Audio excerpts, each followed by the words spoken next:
We are still Kyle and Owen. We are finishing up the Fringe. We are on our last day. Yes. It's been so many days. They feel like 100. We are joined by... Gianmarco Soresi. And your show's called? The Drama King Tour. Excellent. And it leads us nicely into our first question.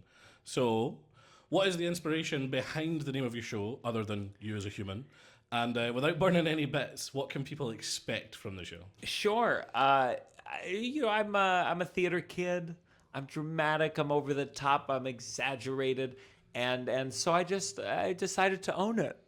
And I think drama queen is is kind of the term for it. But I'm like, why not make it a king? And you get an hour, so I kind of float around kind of what's ever on my mind. But I'm talking about my parents' divorce. I'm talking about my girlfriend. I'm talking about the state of America.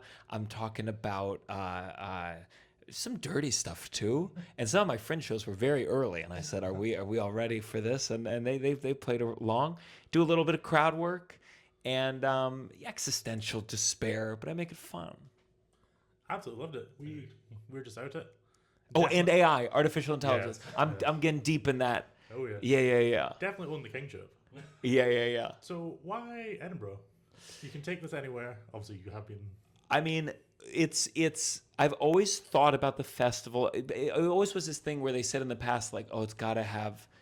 I thought it was like, oh, it's got to be a one-man show. It's got to end with being like, in conclusion, fatherhood is tough, but we're all doing our best, and I hate that shit.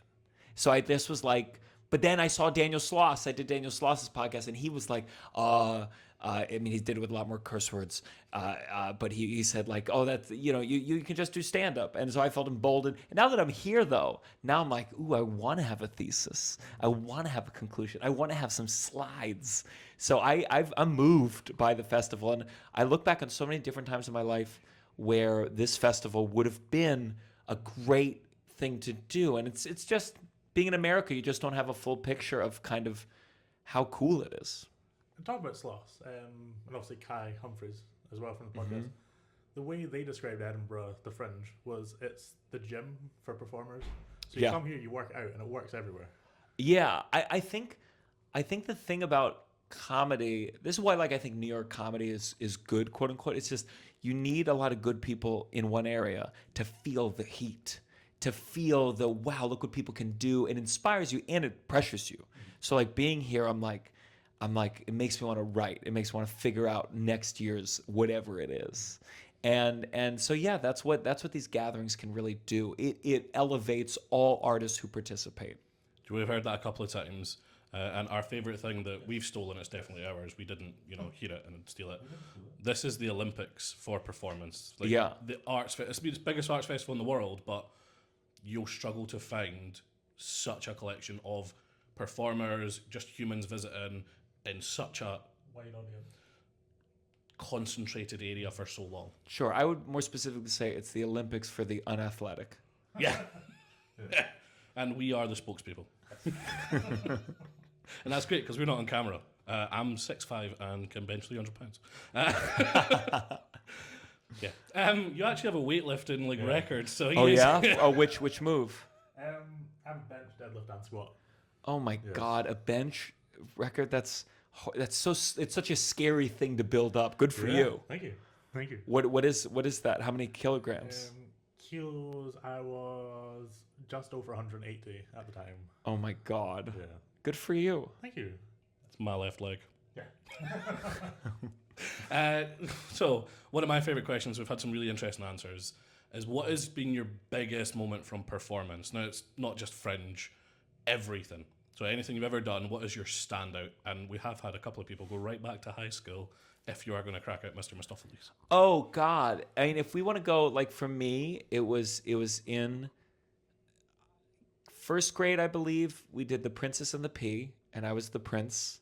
So already got a lead. And at the end, I had to say to the princess, I love you. And back then it was really popular for the boys to go put a finger in their mouth and go, eh. And I said, I love you. And it was one show only. It wasn't like a run.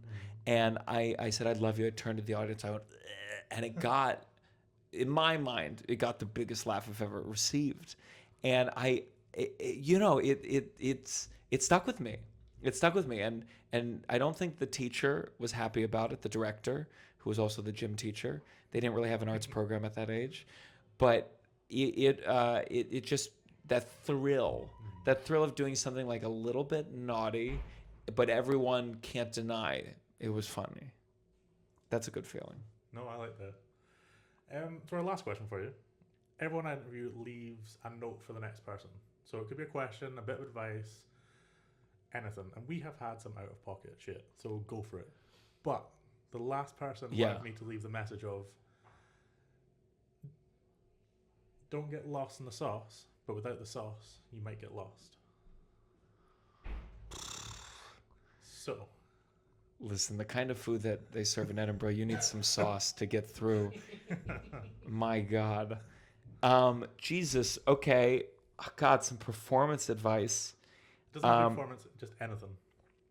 I guess I would say I just like the limericky feel of that. Don't get lost in the sauce, but without the sauce, you might get lost. Isn't that crazy? That's the beauty of music. I would have never remembered that without that. So I would say... comparison is the thief of joy, but a lot of great artists did not feel joyful and ended up killing themselves. So happiness is not important to great works of art. That's really deep, and I like it. I so thought you were going to say so. You know, practice doesn't always make perfect. Suicide is a... I think it's more like, there's a thing where, at least in America, where it's like saying you don't have to be mentally unwell to make great art. And it's like, okay, but a lot of the great artists, there was something going on. Yeah. And so my conclusion is more like they have nothing to do with each other. So you can try to be happy, but that doesn't mean you're going to be a good artist. No. So decide what matters more, your happiness or your art. Yeah, greatness comes out of darkness. Yeah. Thank you so much for this. It's been brilliant. Thank you. Fantastic. Thank you so much. Make sure whoever you give the advice to, that they're mentally in a good place. If they seem in a bad place, give them a different advice. Give them the grass is always greener. Some shit like that. We had someone say this, but reverse it. Yes. Thank you guys. No, thanks so much.